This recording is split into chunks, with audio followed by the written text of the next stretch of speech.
죽어라, 이 쓸모없는 년. 차라리 죽어 걸음이나 되는 게 낫겠다. 쩌렁쩌렁한 고함과 함께 허공을 가르는 채찍 소리가 장터의 소란스러움을 단번에 집어삼켰으니 그 소리가 마치 마른 하늘에 날벼락이 치는 듯하여 오가던 장사치들과 구경꾼들이 일제히 걸음을 멈추고 숨을 죽였다. 흙먼지가 자욱하게 일어난 푸죽간 앞마당에는 짐승의 피비린내와 사람의 비릿한 혈향이 뒤섞여 역겨운 냄새를 풍기고 있었고 그 한가운데에는 짐승만도 못한 대우를 받으며 바닥에 널브러진 한 여인이 있었다. 그녀의 옷가지라고 부르기조차 민망한 누더기는 이미 검붉은 피로 얼룩져 본래의 색을 잃었고 가녀린 등은 채찍이 지나간 자리마다 살점이 터져 붉은 꽃이 핀 듯 참혹하기 그지없었으나 정작 매를 맞는 여인은 고통에 찬 비명조차 지르지 못한 채 그저 가쁜 숨만 몰아쉬며 파들파들 떨고 있을 뿐이었다. 이를 내려다보는 거구의 사내는 눈이 뒤집혀 흰자위가 번들거리는 백정 황소였는데 그는 손에 든 쇠존매를 다시금 높이 쳐들며 입가에 거품을 물고 악귀처럼 소리쳤다. 내년이 감히 내 고기를 훔쳐먹어 개한테 던져줄지언정 내년 뱃속에 들어갈 고기는 없다 이 말이다. 사람들은 끔찍한 광경에 눈살을 찌푸리면서도 감히 나서서 말리는 이가 없었으니 그 백정 황소의 성질이 워낙 포악하고 주먹이 무소에 같아 섣불리 끼어들었다가는 재체 명을 재촉할 것임을 누구보다 잘 알고 있었기 때문이었다. 그저 혀를 차며 저러다 애 잡겠네 잡겠어 라고 수근거릴 뿐 누구 하나 그 처참한 폭력의 고리를 끊으려 하지 않았는데 그때 군중의 틈바구니를 비집고 들어온 덩치 큰 사내 하나가 있었으니 그가 바로 아랫마을 나무꾼 돌석이었다. 남들보다 머리는 반뼘쯤 모자라지만 힘 하나는 장사요. 심성은 비단결 같기로 소문난 돌석은 오늘따라 유난히 들뜬 표정으로 품속을 소중히 감싸쥐고 장터에 나왔던 참이었다. 그의 품속 깊은 곳 꼬질꼬질한 배보자기 안에는 그가 꼬박 10년을 하루같이 남의 집 머슴살이와 나무장사를 하며 모은 전 재산 엽전 2냥이 들어있었기 때문이었다. 돌석이 이 돈을 어떻게 모았는가 하면 한겨울 살을 내는 칼바람을 맞으며 언손을 호호 불어가며 나무를 했고 한여름 땡볕 아래서 등껍질이 벗겨지는 고통을 참아가며 짐을 날랐으니 그야말로 그의 피와 땀과 눈물이 응어리진 목숨 같은 돈이었다. 그는 이 돈으로 늙으신 홀어머니가 계신 초가 삼간에 썩어가는 지붕을 고치고 남은 돈으로는 어머니가 그토록 드시고 싶어 하던 꿀타래 하나를 사서 돌아갈 요량으로 마음이 부풀어 있었다. 헌데 장터 어귀에 들어서자마자 들려온 짐승의 울부짖음 같은 소리에 이끌려 이곳까지 오게 되었고 눈앞에 펼쳐진 지옥 같은 광경에 돌석의 두 눈은 휘둥그레지고 입은 딱 벌어져 다물어질 줄을 몰랐다. 아이고 저걸 어째 사람 살려. 돌석은 저도 모르게 신음 같은 소리를 내뱉으며 발을 동동 구르기 시작했는데 백정의 쇠존매가 여인의 가냘픈 어깨를 후려칠 때마다 마치 제 살이 찢기는 듯한 통증이 느껴져 견딜 수가 없었다. 단질 수 없었다. 백정 황소는 구경꾼들이 모여들자 더욱 기세가 등등해져 이번에는 채찍을 던지고 싶어런 식칼을 집어들며 으르렁거렸다. 오늘 내 인연의 목을 따서 돼지피와 섞어 순대나 만들어야겠다. 어차피 부모도 없는 천한년 쥐도 새도 모르게 죽어나가도 누가 알겠느냐. 그 섬뜩한 말에 구경꾼들은 기겁하여 뒷걸음질 쳤고 여인은 이제 체념한 듯 흐릿한 눈동자로 허공만 응시할 뿐이었다.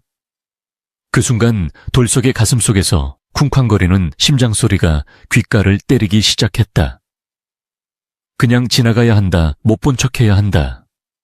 이 돈은 우리 어머니 지붕 고칠 돈이다. 10년을 모은 돈이다. 돌석의 머릿속에서는 이성이 그렇게 외치고 있었으나 그의 투박한 두 발은 이미 뇌의 명령을 거부한 채 저벅저벅 백정의 앞으로 걸어나가고 있었다. 그의 손은 땀으로 축축하게 젖은 품속의 엽전 꾸러미를 꽉 쥐고 있었는데 손마디가 하얗게 질릴 정도로 힘이 들어가 있었다. 그만하시오. 돌석의 입에서 터져나온 소리는 벼락같이 컸으나 끝이 파르르 떨리고 있었으니 이는 용기라기보다는 공포와 연민이 뒤섞인 절규에 가까웠다. 갑작스러운 방해에 백정 황소는 칼을 든 채 험악하게 인상을 구기며 고개를 돌렸고 돌석의 남루한 행색을 훑어보더니 코웃음을 쳤다. 뭐야, 이 동네 바보 돌석이 아니냐. 내 놈이 제사상에 오를 돼지머리가 되고 싶어 환장을 했느냐, 썩 꺼지지 못해. 황소의 고함에 돌석은 어깨를 움츠렸지만 바닥에 쓰러진 여인의 처참한 몰골과 눈이 마주친 순간 알 수 없는 뜨거운 기운이 단전에서부터 솟구쳐 올라왔다. 여인의 눈은 죽어가는 짐승의 그것이 아니라 깊고 맑은 우물 속에 갇힌 별처럼 처연하면서도 기이한 빛을 내고 있었기에 돌석은 그 눈빛에 홀린 듯 멍하니 서 있다가 덜컥 말을 뱉고 말았다. 사겠소. 내가 그 사람을 사겠소. 장터는 순식간에 찬물을 끼얹은 듯 조용해졌다가 이내 웅성거리는 소리로 가득 찼다. 돌석이가 미쳤나 봐. 사람을 산다니. 그것도 저 다 죽어가는 백정딸을. 저 바보가 돈이 어디 있다고. 사람들의 비웃음과 수군거림이 화살처럼 날아와 박혔지만 돌석은 떨리는 손으로 품속의 배보자기를 꺼내어 황소의 발치에 던졌다. 짤랑거리는 묵직한 금소금이 흙바닥에 울려 퍼졌고 보자기 매듭이 풀리면서 누런 엽전 두 냥이 햇빛을 받아 번쩍였다. 황소는 바닥에 떨어진 돈을 보더니 눈이 동그랗게 커졌고 이내 탐욕스러운 미소가 번들거리는 입가에 번졌다. 호, 이게 웬 떡이냐. 내 놈이 10년 동안 똥지게 져서 모은 돈을 이 송장 같은 년을 위해 쓰겠다고.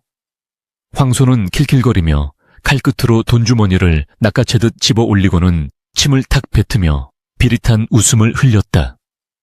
좋다 거래는 성사됐다. 이제 인연은 내 놈 것이다. 삶아 먹든 구워 먹든 네 마음대로 해라. 하지만 명심해라. 반품은 절대 안 된다. 황소는 횡재라도 했다는 듯 콧노래를 흥얼거리며 푸죽간 안으로 사라졌고 구경꾼들은 돌석을 향해 아이고 저 멍청한 놈. 평생 모은 돈을 저렇게 날리다니. 지붕 고칠 돈이라며 쯧쯧 어머니가 알면 까무러 치시겠네. 라며 혀를 찼다. 돌석은 사람들의 시선이 따가워 고개를 들 수가 없었으나 묵묵히 몸을 굽혀 피투성이가 된 여인에게 다가갔다. 가까이서 보니 여인의 상태는 더욱 심각하여 숨소리는 쇳소리가 섞여 그르렁거렸고 앙상한 팔다리는 나뭇가지처럼 말라있어 금방이라도 부러질 듯 위태로웠다. 돌석은 자신의 겉옷을 벗어 여인의 상처투성이 몸을 조심스럽게 감싸 안았는데 여인의 몸이 불덩이처럼 뜨거워 깜짝 놀랐다. 미안하오. 내 늦게 와서 미안하오. 돌석은 누구에게 하는지 모를 사과를 중얼거리며 깃털처럼 가벼운 여인을 등에 업었다. 여인의 축 늘어진 팔이 돌석의 거친 목을 힘없이 감았고 그녀의 뜨거운 숨결이 돌석의 뒷목을 간지럽혔다. 돌석이 한 걸음 한 걸음 발을 뗄 때마다 등 뒤에서 느껴지는 여인의 미세한 떨림이 그의 심장에 고스란히 전해져 왔다. 장터의 왁자지껄한 소리가 점점 멀어지고 붉게 타오르는 저녁 노을이 돌석의 그림자를 길게 늘어뜨렸다. 집으로 향하는 산길은 멀고도 험했으며 돌석의 발걸음은 청음망은 무거웠다. 돈을 다 써버렸으니 이제 지붕은 어떻게 고칠 것이며 늙으신 어머니께는 또 뭐라 말씀드려야 할지 막막함이 밀려왔다. 내가 미쳤지. 정말 미쳤어. 돌석은 속으로 자신을 책망하고 또 책망했다. 그러나 등에 업힌 여인이 고통스러운 신음과 함께 무의식 중에 살려주세요 라고 희미하게 속삭였을 때 돌석은 꽉 깨문 입술 사이로 뜨거운 눈물을 삼켰다. 비록 빈털터리가 되었고 온 동네의 조롱거리가 되었을지언정 죽어가는 생명을 외면하지 않았다는 그 사실 하나만이 그의 텅 빈 가슴을 근근히 채워주고 있었다. 바람이 차가워지기 시작했고 산새들이 둥지를 찾아 날아드는 시각 돌석은 피냄새와 땀냄새가 뒤섞인 채 자신의 인생에서 가장 무겁고도 값비싼 짐을 지고 어둠이 깔리는 산길을 묵묵히 걸어 올라갔다. 저 멀리 산허리에 걸린 초승달만이 이 바보 같은 사내의 귀갓길을 서글프게 비추고 있었다. 돌석의 등에서 여인은 가끔씩 경련을 일으켰고 그때마다 돌석은 괜찮다, 이제 괜찮다 하며 아이를 달래듯 투박한 손으로 그녀의 다리를 토닥였다. 산길 옆 가을물 소리가 초량하게 들려왔고 돌석의 배에서는 꼬르륵 소리가 났으나 그는 배고픔조차 잊은 채 오직 집에 빨리 도착해야겠다는 일념뿐이었다. 어머니가 보시면 기절초풍하실 텐데 몽둥이 찜질을 당해도 싸다. 하지만 어쩌겠는가, 이미 엎질러진 물인 것을. 그는 복잡한 심경을 애써 누르며 발걸음을 재촉했다. 그때였다. 등 뒤에서 여인이 가늘게 눈을 뜨더니 흐릿한 시야 속에서 흔들리는 돌석의 땀 젖은 뒷목을 바라보았다. 그녀의 눈동자 깊은 곳에서 알 수 없는 감정이 일렁이다가 이내 다시 까무룩 정신을 놓았으니 이는 두 사람의 기구한 인연이 비로소 시작되었음을 알리는 서막과도 같았다. 마을 어귀에 다다랐을 때 이미 해는 서산으로 넘어가고 사위는 어둑어둑해져 있었다. 멀리서 돌석의 집 다 쓰러져가는 초갓집 굴뚝에서 희미한 연기가 피어오르는 것이 보였다. 어머니가 아들의 저녁밥을 지으며 기다리고 계실 것이었다. 꿀탈에는커녕 피투성이가 된 낯선 여인을 업고 빈손으로 돌아가는 불효자 돌석의 가슴은 죄책감으로 지식여지는 듯했다. 하지만 그는 이를 악물고 대문 없는 사립짝을 밀고 들어섰다. 어머니, 저 왔습니다요. 돌석의 목소리는 기어들어가듯 작았으나 부엌에서 나온 노모의 귀에는 천둥소리처럼 들렸으리라. 밥주걱을 든 채 굽은 허리를 펴고 나오던 노모는 아들의 등 뒤에 엎인 처참한 몰골의 여인을 보고는 그 자리에 주저앉고 말았다. 아이고, 이게 무슨 날벼락이냐. 나무 해오라니까 웬 귀신을 업고 왔어. 노모의 탄식과 함께 돌석은 무릎을 꿇었고 그의 등 뒤에 엎인 여인은 마치 운명의 끈처럼 그에게 매달려 있었다. 어둠이 짙게 깔린 초가삼간의 방 안은 퀴퀴한 곰팡이 냄새와 피비린내가 묘하게 뒤섞여 코를 찔렀으니 이는 돌석이 없고 온 여인의 몸에서 나는 처참한 흔적 때문이었다.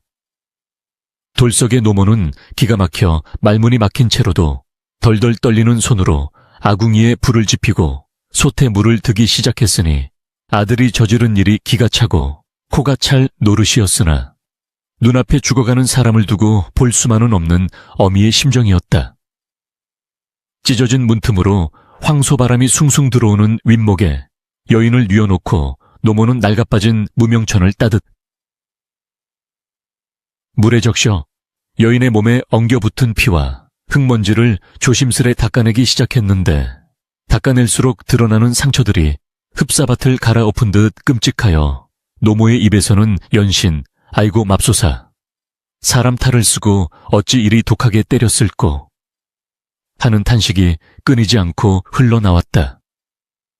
돌석은 방구석의 죄인처럼 무릎을 꿇고 앉아 고개를 푹 숙인 채 어머니의 한숨 소리가 들릴 때마다 어깨를 움찔거리며 제 허벅지만 꼬집고 있었다.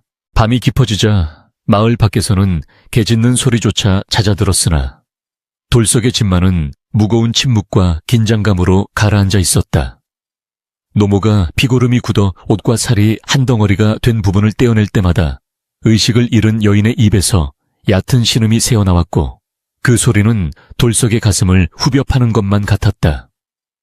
겨우 닦아놓고 보니 여인의 얼굴은 해골처럼 말랐으되 이목구비가 뚜렷하고 피부가 배곡 같아 비록 상처투성이지만 예사롭지 않은 기품이 서려 있음을 노모는 단박에 알아차렸다. 돌서가 이 처자손이 험한 일 한 번 안 해본 손이다. 굳은 살 하나 없이 보드라운 것이 필시 귀한 집 자식 같은데 어쩌다 백정놈한테 잡혀 곤욕을 치렀을꼬. 노모의 말에 돌석이 슬그머니 고개를 들어 여인을 훔쳐보니 창백한 얼굴 위로 달빛이 내려앉아 마치 천상에서 떨어진 선녀가 잠든 듯하여 저도 모르게 마른 침을 꿀꺽 삼켰다. 이튿날 아침이 밝자마자 동네 우물가와 빨래터는 온통 돌석의 이야기로 들끓었으니 발 없는 말이 천리를 간다고 돌석이 거금 2냥을 주고 백정딸을 사왔다는 소문은 밤새 부풀려져 온갖 추측을 낳고 있었다. 글쎄 그 바보가 장가 못 간하니 맺혀서 기어이 송장을 사다가 색시를 사무려나 보네. 백정 황소 그놈이 땡 잡았지. 다 죽어가는 연을 2냥이나 받고 팔아치웠으니 지금쯤 주막에서 술판을 벌이고 있을걸. 아낙네들의 입방아는 맵고 짰으며 지나가던 사내들은 돌석의 집 쪽을 향해 낄낄거리며 손가락질을 해댔다.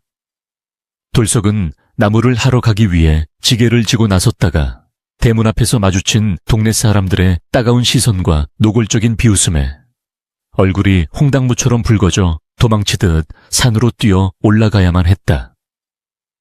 그가 산속에서 도끼질을 할 때마다 바보 멍청이 돌석이 라고 외치는 환청이 들리는 듯하여 그는 평소보다 더 세게 나무를 내려치며 억울하고 답답한 마음을 달래야 했다. 하지만 돌석은 해가 지고 집에 돌아와서는 딴 사람이 되었으니 밖에서 겪은 수모는 문 밖에서 털어버리고 방 안의 여인에게는 지극정성을 다했다.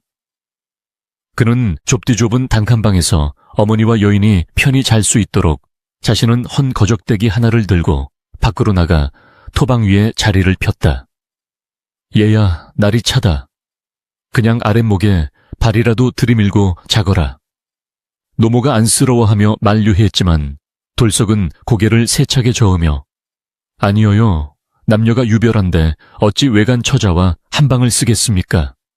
저는 여기가 시원하고 좋습니다요. 라며 사람 좋게 웃어 보였다. 사실 밤바람은 뼛속까지 시리게 차가웠고 거적대기 사이로 스며드는 항해는 살을 애는 듯했으나 돌석은 행여나 자신의 존재가 여인의 명예에 흠이라도 낼까 여저어하여 스스로 찬바람을 맞으며 밤을 지새우는 것이었다. 차가운 달빛만이 토방에 웅크린 돌석의 등을 하얗게 비추고 있었으니 비록 배움없는 나무꾼일지라도 그 마음 씀씀이는 옛 성현이 말한 군자 준지의 그것과 다를 바가 없었다. 사흘이 지나고 여인이 마침내 눈을 떴을 때 가장 먼저 본 것은 흑천장이 아니라 자신을 내려다보는 노모의 걱정스러운 눈빛이었다. 정신이 드느냐, 쯧쯧 목이 탈 게다. 이것 좀 마셔보거라. 노모가 내미는 미움을 받아먹으며 여인은 떨리는 목소리로 여기가 어디인지, 자신이 왜 이곳에 있는지 물으려 했으나 목이 잠겨 소리가 나오지 않았다. 그때 방문이 열리고 나무짐을 부리고 들어온 돌석이 땀범벅이 된 얼굴로 들어서다가 깨어난 여인과 눈이 딱 마주쳤다. 돌석은 화들짝 놀라 뒷걸음질을 치며 깨어나셨소. 몸은 좀 어떻소 하며 횡설수설 말을 더듬었다. 여인은 자신을 구해준 사내가 바로 이 투박하고 못생긴 나무꾼이라는 사실을 기억해내고는 자리에서 일어나 절을 하려 했으나 몸이 말을 듣지 않아 그저 눈물만 뚝뚝 흘리며 고개를 숙였다. 그 눈물은 고마움과 서러움 그리고 안도감이 뒤섞인 뜨거운 액체였다. 여인의 이름은 연화라고 했다. 그녀가 겨우 기운을 차려 쉰 목소리로 자신의 이름을 밝혔을 때 돌석은 그 이름이 마치 고귀한 꽃 이름 같다고 생각하며 속으로 몇 번이고 되뇌었다. 연화 낭자. 돌석이 어색하게 부르자 연화는 헬쑥한 얼굴에 희미한 미소를 지어 보였는데 그 미소가 어찌나 처연하고 아름다운지 돌석의 심장은 또다시 쿵쾅거리며 요동을 쳤다. 연화는 몸을 추스르자마자 누워만 있을 수 없다며 억지로 일어나 집안일을 돕기 시작했다. 불편한 몸으로 절뚝거리며 마당을 쓸고 성한 손으로 나무를 다듬는 그녀의 모습은 천한 백정의 딸이라기에는 너무나 기품이 있었고 행동거지 하나하나에 절도가 있어 노모조차 함부로 대할 수가 없었다.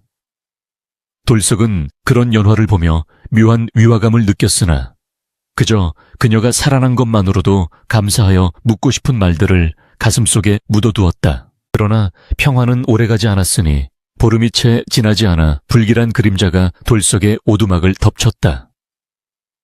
돌석이 준 두 냥을 노름판과 술판에서 탕진해버린 백정 황소가 술에 잔뜩 취해 벌건 눈을 하고 돌석의 집 대문을 걷어차며 들이닥친 것이었다. 이놈 돌석아 썩 나오지 못해 쩌렁쩌렁한 고함에 놀라 마당에 있던 닭들이 푸두덕거리며 날뛰었고 부엌에 있던 노모와 방 안에 있던 연화가 사색이 되어 뛰쳐나왔다. 황소는 비틀거리며 마당으로 들어서더니 마루에 걸터앉아 있는 돌석을 향해 삿대질을 해댔다. 야, 이 도둑놈아 내 딸년 내놔라. 두 냥 가지고는 어림도 없다. 그년이 밥을 얼마나 축냈는데 고작 두 냥으로 퉁치려 들어. 황소는 억지를 부리며 행패를 부리기 시작했는데 이는 돈이 떨어지자 연화를 다시 데려가 다른 곳에 팔아먹거나 돈을 더 뜯어내려는 수작임이 분명했다. 돌석은 평소 같았으면 벌벌 떨며 도망쳤을 테지만 이번만은 달랐다. 그의 등 뒤에는 공포에 질려 파랗게 질린 연화가 서 있었고 늙은 노모가 주저앉아 있었기 때문이었다. 돌석은 주먹을 불끈 쥐고 자리에서 벌떡 일어났다.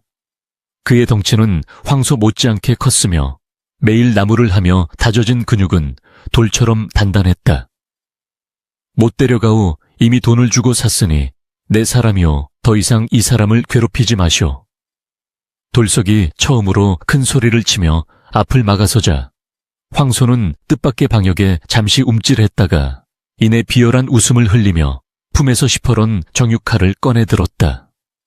허허, 이 미친놈이 제삿밥을 일찍 먹고 싶은 모양이구나. 그래, 오늘 내 놈 배를 갈라 내장을 꺼내주마. 살기 등등한 칼날이 햇빛을 받아 번뜩이자 연화가 비명을 지르며 돌석의 옷자락을 움켜쥐었다. 안 돼요. 나으리 피하세요. 연화의 외침에도 돌석은 물러서지 않고 두 팔을 벌려 그녀를 가로막았다. 그의 눈빛은 더 이상 바보 천치의 멍한 눈이 아니었으며 소중한 것을 지키려는 수컷의 본능으로 이글거리고 있었다. 내 시체를 넘기 전에는 절대로 손끝 하나 댈 수 없다. 돌석의 결연한 외침이 좁은 마당을 울렸고 황소는 침을 퇴 뱉으며 칼을 고쳐잡고 짐승처럼 달려들 태세를 갖추었다. 팽팽한 긴장감이 감도는 가운데 찬바람이 불어와 마당에 흙먼지를 일으키며 세 사람의 옷자락을 거칠게 흔들었다. 하늘에는 어느새 먹구름이 몰려와 해를 가리고 있었으니 이는 곧 닥쳐올 피바람을 예고하는 듯했다. 돌석은 식은땀이 흐르는 손으로 뒤에 있는 연화의 온기를 느끼며 생전 처음으로 누군가를 위해 목숨을 걸 각오를 다지고 있었다. 황소가 괴성을 지르며 달려들려는 찰나 연화가 돌석의 등 뒤에서 불쑥 튀어나와 황소의 앞을 막아섰다. 멈추시오. 내 돌아갈 테니 이분은 건드리지 마시오. 그녀의 목소리는 떨리고 있었지만 그 안에 담긴 위험은 서리발처럼 차가웠다. 황소는 멈칫하며 연화를 쏘아보았고 돌석은 깜짝 놀라 연화의 어깨를 잡으려 했다. 아니도요. 저놈이 당신을 죽일 것이오. 돌석의 절박한 만류에도 연화는 고개를 저으며 슬픈 눈으로 돌석을 바라보았다. 은인에게 피를 보게 할 수는 없습니다. 제가 감당해야 할 몫입니다. 연화의 눈동자 깊은 곳에는 체념이 아닌 무언가 결단을 내린 듯한 단호함이 깃들어 있었으니 그 순간 그녀의 남루한 옷차림 너머로 감히 범접할 수 없는 고귀한 기운이 뿜어져 나와 난폭한 황소마저 잠시 주춤하게 만들었다. 물러거라. 네가 비록 짐승을 잡는 백정이라 하나 하늘이 보고 땅이 보고 있거늘 어찌 사람의 탈을 쓰고 이토록 무도한 짓을 저지르려 하느냐. 연화의 입에서 터져나온 호통은 가녀린 몸집과는 어울리지 않게 서리빨 같은 위엄이 서려 있었으니 마치 대감마님들이 아래 것들을 꾸짖을 때나 볼 법한 기세였다. 칼을 치켜들었던 황소는 뜻밖의 기백에 눌려 흠칫하며 뒷걸음질 쳤는데 그 순간 맑은 하늘에서 마른 번개가 우르릉 하고 으르렁대니 미신을 굳게 믿는 무지렁이 백정의 간담이 서늘해진 것은 당연지사였다. 게다가 동네 사람들이 웅성거리며 하나둘씩 대문 밖으로 모여들기 시작하자 제 아무리 포악한 황소라 해도 보는 눈이 많아 더 이상 행패를 부리기 어려웠다. 퇴, 재수원 붙었네. 두고 보자 내 인연놈들을 가만두지 않을 테니. 황소는 바닥에 침을 뱉고는 욕설을 중얼거리며 꽁무니를 뺐으나 그 뒷모습에는 도끼가 서려 있어 언젠가 다시 돌아올 것임을 예고하고 있었다. 황소가 사라지자 긴장이 풀린 돌석은 그 자리에 주저앉고 말았는데 연화는 재빨리 돌석에게 다가가 떨리는 손으로 그의 얼굴을 감싸 쥐었다. 나으리 괜찮으십니까? 다치신 데는 없으십니까? 연화의 눈에는 금방이라도 쏟아질 듯 눈물이 그렁그렁했고 돌석은 그런 그녀의 손길에 심장이 터질 듯 뛰었으나 짐짓 태연한 척하며 투박한 손으로 제 가슴을 툭툭 쳤다. 아이고 괜찮다마다요. 이 돌석이 통뼈인 거 모르시오. 저까지 백정놈 한 주먹거리도 안 둬. 돌석은 허세를 부렸으나 사실 그의 등줄기에는 식은땀이 흥건했다. 그러나 그날 이후 두 사람 사이에는 보이지 않는 끈이 생긴 듯 하였으니 그것은 생사를 함께 넘긴 이들만이 공유할 수 있는 깊은 신뢰와 연민이었다. 그날부터 돌석의 집에는 기이한 변화가 일어났으니 쓰러져가던 초가삼간에 생기가 돌기 시작한 것이었다. 연화는 몸이 회복되자마자 집안을 닦고 쓸며 살림을 진두지휘했는데 솜씨가 어찌나 야무지고 정갈한지 퀴퀴한 곰팡이 냄새가 나던 방 안에서 은은한 쑥 향기가 감돌았다. 더 놀라운 것은 그녀의 지혜였다. 하루는 나무를 팔러 나가는 돌석을 불러 세운 연화가 조용히 일렀다. 나으리 오늘은 장터 입구에서 나무를 팔지 마시고 서문 밖 기와집들이 모여있는 촌으로 가보셔요. 그곳 선비님들은 글 읽는 데 쓸질 좋은 참나무 숯을 귀하게 여기시니 평소보다 값을 2배는 더 받으실 수 있을 것입니다. 돌석은 반신반의하며 그녀의 말대로 서문 밖으로 향했는데 놀랍게도 그곳의 하인들이 서로 다투어 돌석의 나무를 사가려 하니 평소라면 해질녘까지 팔아야 했을 나무를 오전에 다 팔고도 돈을 배로 벌어오게 된 것이었다. 어머니 연화 낭자, 이것 보셔요. 오늘 돈을 이만큼이나 벌었습니다요. 돌석이 헐레벌떡 뛰어들어와 엽전 꾸러미를 흔들자 노모는 덩실덩실 춤을 추었고 연화는 빙그레 미소 지으며 수건으로 돌석의 땀을 닦아주었다. 밤이 되면 연화는 호롱불 아래서 돌석을 앉혀놓고 그를 가르쳤다. 나으리 난 놓고 기역자도 모른다 하여 부끄러울 것은 없습니다. 배우려는 마음이 없음을 부끄러워해야지요. 연화가 붓대신 나뭇가지로 흙바닥에 글자를 쓰면 돌석은 그 고운 손길을 따라 더듬더듬 글자를 익혔다. 처음에는 지렁이가 기어가는 듯하던 돌석의 글씨가 점차 반듯해져 갔고 셈을 하는 법을 익히니 장사치들에게 속는 일도 없어졌다. 마을 사람들은 바보 돌석이가 백정딸을 데려오더니 천재가 되었다며 혀를 내둘렀으나 그 누구도 연화의 정체를 의심하지는 못했다. 그저 복덩이 며느리가 들어왔다며 부러워할 뿐이었다. 그러나 호사다마 하옷이 더머라 했던가 평화로운 나날은 길지 않았다. 늦가을 비가 추적추적 내리던 어느 날 돌석은 평소보다 깊은 산속으로 들어갔다가 발을 헛디뎌 낭떠러지로 구르고 말았다. 사실 이는 단순한 실수가 아니라 앙심을 품은 황소가 푼 건달들이 산길에 몰래 파놓은 함정 때문이었다. 으악, 비명과 함께 돌석은 가파른 비탈을 굴러떨어졌고 날카로운 바위에 다리가 찢기고 머리가 깨져 피투성이가 된 채 정신을 잃고 말았다. 밤이 깊도록 돌석이 돌아오지 않자 불길함을 느낀 연화는 비를 뚫고 산 입구까지 달려나갔고 마침 지나가던 약초꾼에 의해 엎혀오는 처참한 몰골의 돌석을 발견하고는 그 자리에 털썩 주저앉아 오열했다. 나으리 눈을 뜨세요 제발. 돌석은 숨은 붙어 있었으나 상처가 깊어 열이 불덩이처럼 끓어올랐다. 의원을 불렀으나 늙은 의원은 혀를 차며 고개를 저었다. 상처가 덧나 도끼가 뼈에 사무쳤네. 귀한 산삼이나 웅담을 쓰지 않으면 오늘 밤을 넘기기 힘들겠어. 허나 자네들 형편에 그런 약을 어찌 구하겠나. 의원의 말은 사형 선고나 다름없었다. 산삼 한 뿌리 값은 돌석이 평생 나무를 해도 만져보지 못할 거금이었다. 노모는 실성한 사람처럼 가슴을 치며 통곡했고 방 안은 절망의 그림자로 가득 찼다. 연화는 하얗게 질린 얼굴로 식은땀을 흘리는 돌석의 손을 꼭 잡고 있었다. 투박하고 거친 그 손 자신을 살리기 위해 전 재산을 바치고 매일 밤 찬바람을 맞으며 자신을 지켜준 그 손이 점점 차가워지고 있었다. 이대로 보낼 수는 없다. 내 목숨을 깎아서라도 살려야 한다. 연화의 눈동자가 흔들리더니 이내 결연한 빛을 띄었다. 그녀는 떨리는 손으로 자신의 헝클어진 머리칼을 더듬었다.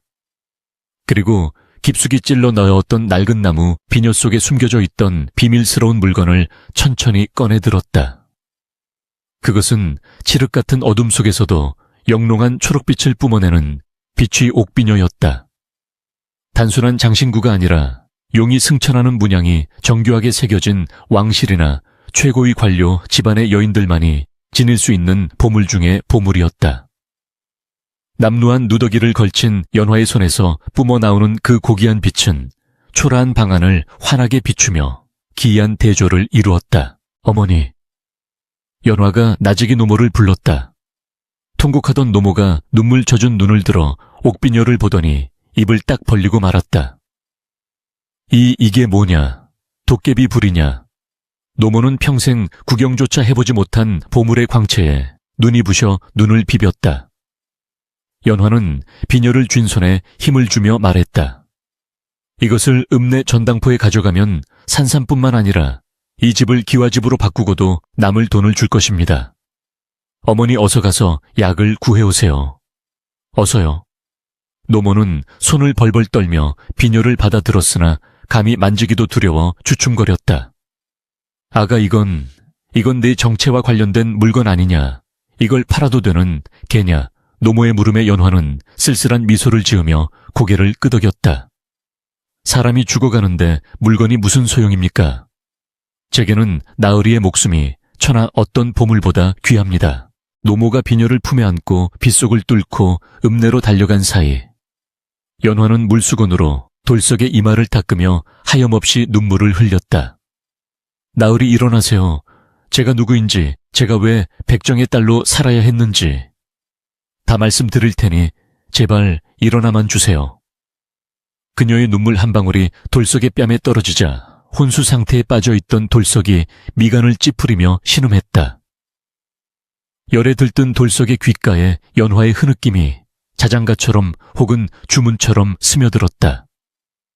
그날 밤 돌석은 꿈을 꾸었다. 꿈속에서 그는 나무꾼이 아니라 비단 옷을 입은 선비였고 연화는 고운 한복을 입은 규수였다. 두 사람은 꽃이 만발한 정자에서 시를 읊고 있었는데 갑자기 검은 구름이 몰려오더니 포졸들이 들이닥쳐 연화의 아버지를 포박해 끌고 가는 것이었다.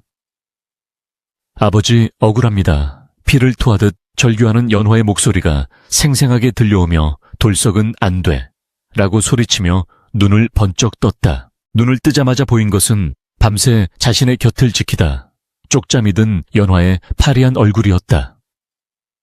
그런데 그녀의 머리에는 항상 꽂혀 있던 낡은 나무 비녀가 보이지 않았다.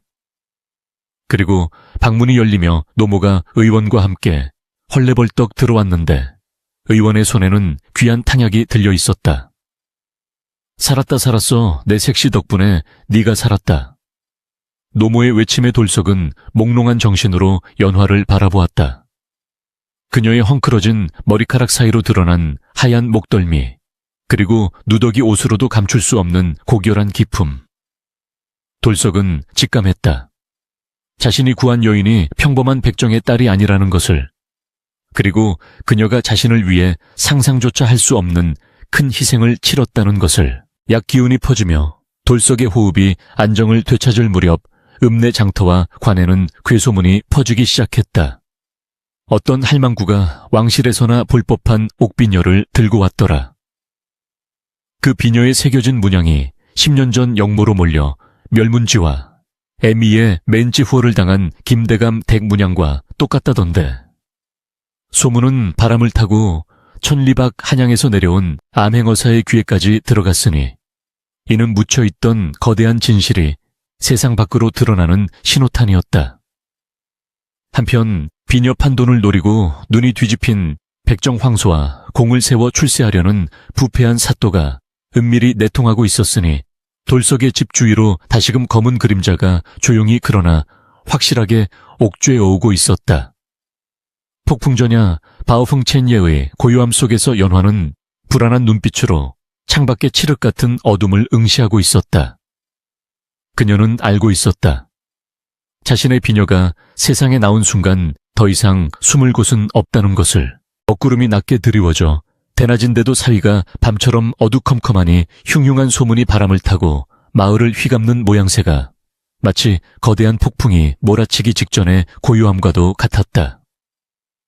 읍내 관아에 육모방망이를 든 포졸들이 들이닥친 것은 돌석이 겨우 미음 한 그릇을 비우고 기력을 차릴 즈음이었는데 이놈 죄인 돌석과 그 어미 그리고 정체불명의 계집은 썩 나오너라 하는 호령 소리가 고막을 찢을 듯 울려 퍼지니 사립짝이 부서져라. 걷어차이고 흙먼지가 자욱하게 피어올랐다. 놀란 노모가 밥상을 엎으며 비명을 질렀고 아직 다리 상처가 아물지 않은 돌석은 절뚝거리며 방문을 열고 나섰으나 들이닥친 포졸들은 다짜고짜 돌석의 뒷덜미를 낚아채고 오랏줄로 꽁꽁 묶어대기 시작했다. 내내 이놈들 죄 없는 백성을 어찌 이리 험하게 다루느냐. 돌석이 고래고래 소리를 질러보았으나 돌아오는 것은 옆구리를 걷어차는 포졸의 발길질 뿐이었고 방구석에 웅크리고 있던 연화마저 머리채가 잡힌 채 마당으로 질질 끌려 나오니 그 광경이 참혹하여 차마 눈뜨고 볼 수가 없었다. 마을 사람들은 겁에 질려 대문 밖에서 까치발을 하고 구경만 할 뿐 감히 나서서 말리는 이가 없었는데 군중 틈바구니에서 비열한 웃음을 흘리고 있는 자가 있었으니 바로 백정황소였다. 그는 탐욕스러운 눈빛으로 포승줄에 묶인 연화를 훑어보며 꼴 좋다 감히 내 고기를 훔쳐먹고 도망친 년이 훔친 폐물로 호의호식하려 했느냐 라며 이죽거렸는데 이는 그가 관아의 이방에게 뇌물을 바치고 도적대가 숨어있다고 거짓 고변을 한 탓이었다. 돌석과 연화 그리고 노모는 줄줄이 엮여 관아 마당으로 끌려가 차가운 흙바닥에 무릎이 꿇렸고 대청마루 위에는 기름기가 흐르는 얼굴에 심술이 덕지덕지 붙은 사또가 호피가 깔린 의자에 거만하게 앉아 그들을 내려다보고 있었다. 사또의 앞 탁재는 연화가 노모를 통해 전당포에 맡겼던 그 영롱한 초록빛을 뿜어내는 비취 옥비녀가 놓여 있었으니 사또는 그 비녀를 탐욕스러운 손길로 만지작거리며 입맛을 다시고 있었다. 내 이놈 돌서가 내 놈은 평생 나무나 하던 천한 놈이건을 어찌하여 왕실에서나 볼 법한 이 귀한 보물을 가지고 있단 말이냐. 필시 어느 대갓집 담을 넘어 도적질한 작물이 분명하렸다. 사또의 추상 같은 호통에 돌석은 억울함에 가슴을 치며 읍소했다. 아이고, 사또 나으리 천부당 만부당하옵니다. 소인은 남의 집 바늘 하나 훔친 적 없는 정직한 놈입니다요. 그 비녀는 제 색시가 아니 저 여인이 목숨처럼 아끼던 것을 저 살리겠다고 내놓기 위해 온 것입니다. 돌석의 절규에도 사또는 콧방귀를 뀌며 비웃었다. 허허, 저런 뻔뻔한 놈을 보았나. 저 백정 계집이 어찌 이런 보물을 가지고 있겠느냐. 필시 둘이 짜고 도적질을 했거나 아니면 역적의 잔당들이 숨겨놓은 물건을 훔친 것이 틀림없다. 여봐라, 저놈들이 이실직고 할 때까지 주리를 틀어라. 사또의 명령이 떨어지자마자 형방들이 달려들어 돌석의 다리 사이에 굵은 주리대를 끼우고 비틀기 시작했다. 으악! 돌석의 입에서 짐승 같은 비명이 터져나왔고 뼈가 으스러지는 듯한 고통에 눈알이 튀어나올 듯 붉게 충혈되었다. 다리뼈가 서로 짓눌리는 끔찍한 소리가 관아 마당을 울리자 구경하던 백성들은 차마 보지 못하고 고개를 돌렸으나 사또는 오히려 그 비명을 즐기듯 술잔을 기울였다. 말해라, 어디서 훔쳤느냐? 누구와 내통하였느냐? 형방들이 주릿대를 더 세게 비틀 때마다 돌석은 거품을 물고 쓰러질 듯 하면서도 끝까지 입을 다물지 않았다. 나는 모른다. 저 여인은 죄가 없다. 다 내가 한 짓이다. 으흑. 돌석은 본능적으로 자신이 죄를 뒤집었어야 연화가 살 수 있다는 것을 알고 있었다. 바보 같을 정도로 우직한 그의 사랑은 고문 앞에서도 꺾이지 않았으니 이를 지켜보는 연화의 가슴은 천갈래 만갈래로 찢어지는 듯했다. 멈추시오. 제발 멈추시오.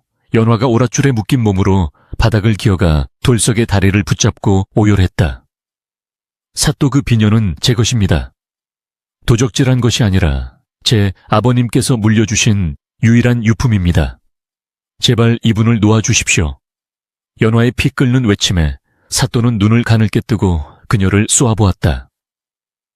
내 아비 백정 황소 말로는 내년은 족보도 없는 고아라 하더구나. 천안 백정, 연의 아비가 누구기에 감히 저런 보물을 물려준단 말이냐. 거짓을 고하면 혀를 뽑아버릴 것이다. 사또의 위협에도 연화는 고개를 똑바로 들고 눈물 젖은 눈으로 사또를 정면으로 응시했다. 그 눈빛은 더 이상 매맞는 백정딸의 것이 아니었으며 서슬퍼런 칼날 앞에서도 굴하지 않는 대나무 같은 기계가 서려 있었다. 제 아비는 10년 전 간신들의 모함으로 억울하게 돌아가신 이조판서 김정호 대감이십니다. 저는 그분의 여식 김연화입니다. 연화의 목소리가 관아의 담장을 넘어 쩌렁쩌렁하게 울려 퍼지자 장내는 찬물을 끼얹은 듯 순식간에 정적에 휩싸였다. 이조판서 김정호. 그는 청렴결백의 상징이자 만백성의 존경을 받았으나 영모 누명을 쓰고 멸문지화를 당했던 비운의 충신이었다. 구경하던 촌로들은 웅성거리며 아이고 세상에, 김대감 댁따님이 살아계셨다고. 그럼 저 비녀가 진짜란 말인가 하며 수군거렸다. 그러나 사또는 당황한 기색을 감추며 오히려 더 큰 소리로 윽박질렀다. 이 발칙한 년 죽은 역적의 이름을 팔아 목숨을 부지하려 하다니 내년이 정녕 죽고 싶어 환장을 했구나. 여봐라, 당장 전연의 목을 쳐라. 역적의 씨를 남겨두어선 아니 된다. 사또는 자신의 비리와 탐욕이 드러날까 두려워 서둘러 연화를 처형하려 했다. 망나니가 춤을 추며 칼에 물을 뿜었고 황소는 잘한다. 전연을 죽여야 뒤탈이 없다. 며 신나서 떠들어댔다. 돌석은 고통으로 희미해지는 의식 속에서도 연화를 향해 손을 뻗으며 안 돼, 연화야 라고 신음했으나 몸이 말을 듣지 않았다. 절체절명의 순간 연화는 눈을 감고 하늘을 우러러 마지막 기도를 올렸다. 그때였다. 관아 밖 군중 틈에서 한 남루한 행색의 거지가 성큼성큼 걸어 나오더니 우렁찬 목소리로 외쳤다. 이놈들 멈추지 못할까. 찢어진 삿갓에 해진 옷을 입은 그는 영락없는 거짓골이었으나 그 눈빛만은 맹수처럼 형형하게 빛나고 있었다. 사또는 기가 막혀 헛웃음을 쳤다. 웬 미친 거지가 또 난동이냐. 저놈도 같이 끌어다 곤장을 쳐라. 그러자 그 거지는 삿갓을 벗어던지고 허리춤에서 무언가를 꺼내어 높이 쳐들었다. 햇빛을 받아 눈부시게 번쩍이는 그것은 바로 5마리의 말이 새겨진 노소에 파에, 마파에, 마파이였다. 암행어사 출두요, 어명 유밍을 받들라. 그의 외침은 천둥소리처럼 관아를 뒤흔들었고 그 소리와 동시에 관아의 사방팔방에서 암행어사 출두요 를 외치는 역졸들이 구름대처럼 몰려들었다. 관아는 순식간에 아수라장이 되었고 졸지에 들이닥친 관군의 포졸들은 혼비백산하여 무기를 버리고 도망치기 바빴다. 의자에 거만하게 앉아있던 사또는 혼비백산하여 의자에서 굴러떨어지며 납작 엎드렸고 황소는 너무 놀라 그 자리에서 오줌을 지리고 말았다. 암행어사는 위풍당당하게 대청마루로 올라가 사또를 발로 걷어차고는 곧장 마당으로 내려와 피투성이가 된 돌석과 묶여있는 연화에게 다가갔다. 그는 몸을 굽혀 떨고 있는 연화의 얼굴을 확인하더니 왈칵 눈물을 쏟으며 무릎을 꿇었다. 아가씨 살아계셨군요. 소인 대감마님의 은혜를 입었던 부관 최무성이옵니다. 늦게 와서 죄송합니다. 정말 죄송합니다. 어사의 통곡에 연화는 그제야 긴장이 풀린 듯 나으리 하고 부르며 쓰러졌고 어사는 급히 그녀를 부축했다. 그리고는 끔찍한 고문으로 만신창이가 된 채 쓰러져 있는 돌석을 바라보았다. 이분이 아니었다면 아가씨를 뵙지 못할 뻔했습니다. 여봐라, 어서 의원을 불러라. 이분은 내 생명의 은인이나 다름없으시다. 사또와 황소 그리고 부패한 관리들은 줄줄이 굴비 엮이듯 포박되어 마당에 무릎 꿇려졌다. 어사는 서리빨 같은 목소리로 죄를 물었다. 내 놈들은 백성을 돌보라는 국록을 먹으면서도 사리사욕을 채우기 위해 무고한 양민을 괴롭히고 충신의 유족을 해하려 했다. 그 죄는 하늘이 용서치 않을 것이니 내 왕명을 받들어 엄히 다스리리라. 사또는 살려달라고 애원했으나 소용없었고 황소는 공포에 질려 개거품을 물고 기절하고 말았다. 마을 사람들은 만세 암행어사, 만세를 외치며 환호했고 그 소리는 억울하게 눌려 지냈던 세월의 한을 씻어내는 듯 통쾌하게 울려 퍼졌다. 돌석은 의원들의 보살핌을 받으며 가마에 실려 가면서도 시선은 오직 연화에게 고정되어 있었다. 비단 옷을 입은 광운들이 연화를 아가씨라 부르며 극진히 모시는 모습을 보자 돌석은 안도감과 함께 알 수 없는 거리감을 느꼈다. 이제 저분은 구름 위의 사람이 되었구나. 나 같은 바보 나무꾼과는 어울리지 않는 분이야. 돌석의 눈가에 뜨거운 눈물이 주르륵 흘러내려 흙투성이가 된 뺨을 적셨다. 하지만 연화는 감에 오르기 전 멈춰서서 돌석을 향해 깊은 눈빛을 보냈다. 그 눈빛은 기다려주세요. 반드시 돌아오겠습니다. 라고 말하는 듯 간절했으나 돌석은 그저 씁쓸한 미소로 답하며 고개를 돌릴 뿐이었다. 낡은 초가집 위로 구름이 걷히고 찬란한 햇살이 쏟아져 내렸으나 돌석의 가슴 한구석에는 왠지 모를 찬바람이 불고 있었다. 이것이 끝이 아니라 또 다른 시작임을 예감케 하는 바람이었다. 애서운 칼바람이 몰아치던 겨울이 지나고 언 땅이 녹아내리는 소리와 함께 만물이 소생하는 봄이 찾아왔으니 돌석이 사는 마을 어귀에도 연분홍 진달래가 흐드러지게 피어나고 버들가지에는 물이 올라 연두색 잎이 돋아나고 있었다. 관아를 뒤흔들었던 그날의 소동 이후 탐관오리 사또와 악덕백정 황소는 굴비 두름 엮이듯 줄줄이 엮여 한양으로 압송되었고 그들의 죄상은 만천에 낱낱이 드러나 엄한 국법의 심판을 받게 되었다. 마을 사람들은 10년 묵은 체정이 내려간 듯 시원해하면서도 한편으로는 텅 빈 돌석의 오두막을 바라보며 혀를 찼다. 제쯧 돌석이 녀석 상사병이 나서 어쩌나. 제 분수에 넘치는 귀한 분을 만났으니 이제 그 그리움을 어찌 달랬고 돌석은 다리의 상처는 아물었으나 마음의 구멍은 메워지지 않아 하루가 다르게 야위어가고 있었다. 연화가 떠난 후 그는 다시 나무지게를 지고 산을 오르내렸으나 예전에 그 씩씩하던 노랫소리는 들리지 않았고 멍하니 먼 산을 바라보며 한숨 짓는 날이 많아졌다. 연화가 머물던 방 아랫목을 쓸고 닦으며 그녀의 온기를 되새기는 것이 그의 유일한 낙이었으니 노모가 보기에 그 모습이 애처로워 참아 눈뜨고 볼 수 없을 지경이었다. 에구, 이 미련 곰탱아, 잊거라. 그분은 이제 대감마님 댁 귀한 아기씨가 되어 비단 금침에서 주무실 뿐이다. 우리 같은 청어들과는 하늘과 땅 차이니 쳐다보지도 말아야지. 노모의 타박에도 돌석은 그저 쓸쓸하게 웃으며 고개를 끄덕일 뿐이었다. 압니다요, 어머니. 제가 감히 어찌... 그저 무사하신지 밥은 잘 드시는지 궁금해서 그러지요. 그러던 어느 날 고요하던 산골 마을이 발칵 뒤집히는 일이 벌어졌으니 마을 입구에서부터 요란한 꽹과리 소리와 함께 화려한 깃발을 앞선 행렬이 들어닥친 것이었다. 암행어사 출두요를 외치던 그 위풍당당한 행렬이 다시 나타나자 마을 사람들은 또 무슨 병고가 생긴 건 아닌지 기겁하여 길가에 납작 엎드렸다. 그러나 이번 행렬은 분위기가 사뭇 달랐으니 살벌한 형구 대신 오색찬란한 비단과 떡고기 상자들을 가득 실은 수레가 뒤따르고 있었고 행렬의 중앙에는 덮개가 씌워진 화려한 가마가 위엄있게 흔들리고 있었다.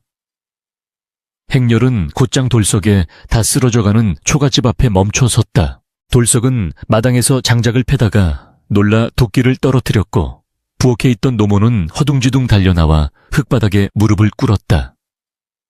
나 나으리들, 저희는 지은 죄가 없습니다요. 노모가 벌벌 떨며 외치자 말을 타고 있던 암행어사가 빙그레 웃으며 말에서 내렸다. 일어나시게. 죄를 물으러 온 것이 아니라 은혜를 갚으러 온 것일세.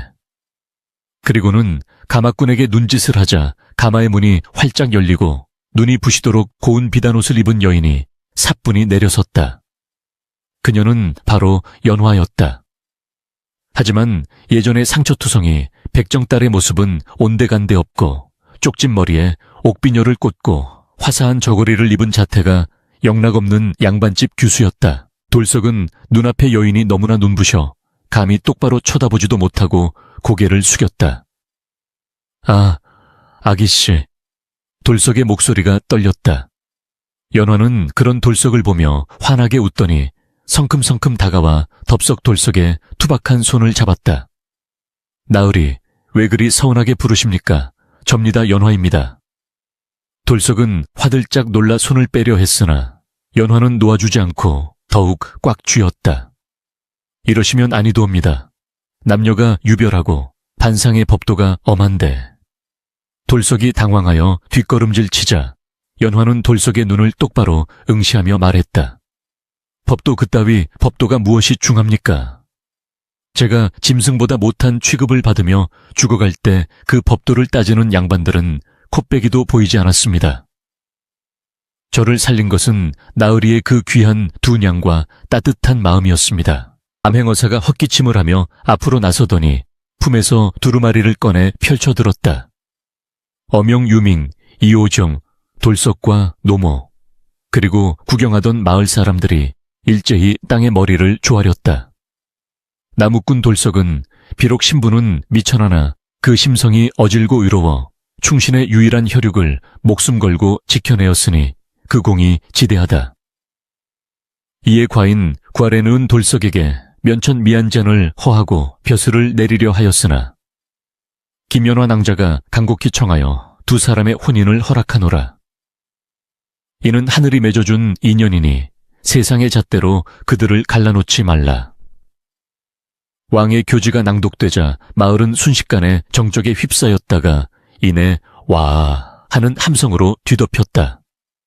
양반집 규수와 나무꾼의 혼인이라니 조선 팔도의 전무후무한 일이었다. 돌석은 믿기지 않는다는 듯 입을 딱 벌리고 멍하니 있다가 연화를 바라보며 더듬거렸다. 저 정말입니까? 저 같은 바보랑 정말 혼인하시겠다는 겁니까? 저는 가진 것도 없고 글도 모르고. 그러자 연화가 돌석의 입을 손으로 가만히 막으며 눈물을 글썽였다. 나으리는 바보가 아닙니다. 세상에서 가장 지혜로운 분이십니다. 황금보다 생명을 귀하게 여길 줄 알고 자신의 안위보다 남을 먼저 생각하는 그 마음이 바로 진정한 지혜가 아니겠습니까? 저는 나으리가 아니면 평생 혼자 늙어 죽겠습니다. 연화의 단호한 고백에 돌석의 눈에서도 굵은 눈물방울이 뚝뚝 떨어졌다. 그는 떨리는 손으로 연화의 뺨을 어루만지며 생전 처음으로 환한 미소를 지어 보였다. 그날부터 돌석의 초가집 마당에서는 잔치판이 벌어졌으니 이는 마을이 생긴 이래 가장 크고 떠들썩한 잔치였다. 돼지를 잡고 떡을 치는 소리가 상울짜기를 울렸고 양반 상놈할 것 없이 인근 고을 사람들까지 몰려와 인산인해를 이루었다. 혼례청에는 비단 병풍이 둘러쳐졌고 사무관대를 쓴 돌석과 연지군지를 찍은 연화가 마주보고 섰다. 돌석은 어색한 관복이 불편한지 자꾸만 목을 비틀었지만 연화의 얼굴을 볼 때마다 입이 귀에 걸려 내려올 줄을 몰랐다. 마을 사람들은 바보 돌석이 장가 한번 잘 간다. 전생에 나라를 구했나 보다 하며 덕담을 던졌고 노모는 덩실덩실 춤을 추며 기쁨의 눈물을 훔쳤다. 백정 황소가 훔쳐갔던 두 냥은 나라에서 포상금으로 100냥이 되어 돌아왔고 연화의 가문에서 보내온 혼수품으로 돌석의 낡은 초가집은 번듯한 기와집으로 탈바꿈했다. 그러나 돌석은 벼슬길에 나아가라는 권유를 마다하고 여전히 지게를 지고 산을 오르는 나무꾼으로 남기를 고집했다. 나는 흙냄새, 나무냄새 맡으며 사는 게 제일 좋습니다요. 벼슬아치가 되면 머리만 아프고 우리 연화 낭자랑 오순도순 살 시간도 없을 거 아닙니까? 그의 우직한 대답에 사람들은 혀를 내둘렀지만 연화는 그런 남편을 자랑스레 여기며 내주에 힘썼다. 연화는 마을 아이들을 모아 글을 가르치고 돌석은 번 돈으로 가난한 이웃을 도우며 사니 두 사람의 덕망은 날로 높아져 갔다. 세월이 흘러 어느덧 10년이 지났을 때 돌석의 집 앞마당에는 아이들의 웃음소리가 끊이지 않았다. 돌석을 쏙 빼닮아 힘이 장사인 아들과 연화를 닮아 총명한 딸이 뛰어노는 모습을 보며 돌석은 마루에 앉아 집신을 삼고 있었다. 여보, 새참 드세요. 연화가 시원한 막걸리 한 사발과 부침개를 들고 나오자 돌석은 하던 일을 멈추고 아내를 맞이했다. 연화의 얼굴에는 세월의 흔적으로 잔주름이 조금 들었으나 그 온화하고 기품 있는 미소는 여전했다. 고맙소 부인, 내 평생 당신을 만난 게 제일 잘한 일인 것 같소. 돌석이 쑥스러운 듯 말하자 연화는 고개를 저으며 답했다. 아닙니다. 제가 서방님을 만난 것이 제 인생의 가장 큰 축복이지요. 그날 장터에서 저를 외면하셨다면 지금의 저는 없었을 테니까요. 두 사람은 마주보며 웃음을 터뜨렸고 그 웃음소리는 담장을 넘어 온 마을에 퍼져나갔다. 사람들은 더 이상 돌석을 바보라고 부르지 않았다. 대신 의인 일인 돌석이라 칭송하며 그의 이야기를 아이들에게 들려주곤 했다. 얘들아 잘 듣거라. 진짜 부자는 돈이 많은 사람이 아니라 마음이 넉넉한 사람이고 진짜 똑똑한 사람은 머리가 좋은 사람이 아니라 사람을 귀하게 여길 줄 아는 사람이란다. 저 돌석이 아저씨처럼 말이다. 돌석이 전 재산 2냥을 던져 산 것은 단순한 여인이 아니라 그의 진심이 빚어낸 기적이었고 그 기적은 신분의 벽을 허물고 메마른 세상에 꽃을 피웠다. 진흙 속에서도 피어나는 연꽃처럼 가장 낮은 곳에서 가장 고귀한 사랑을 피워낸 그들의 이야기는 오래오래 전설처럼 전해져 내려오니 훗날 사람들은 이 이야기를 일러 바보 나무꾼과 2냥짜리 아내라 부르며 그 아름다운 사랑을 기리고 또 기리더라. 바람이 불면 산자락의 나무들이 사각사각 소리를 내며 그들의 이름을 속삭이는 듯하였고 밤하늘의 별들은 그 어느 집보다 돌석의 기와집 위에서 유난히 밝게 빛나고 있었다.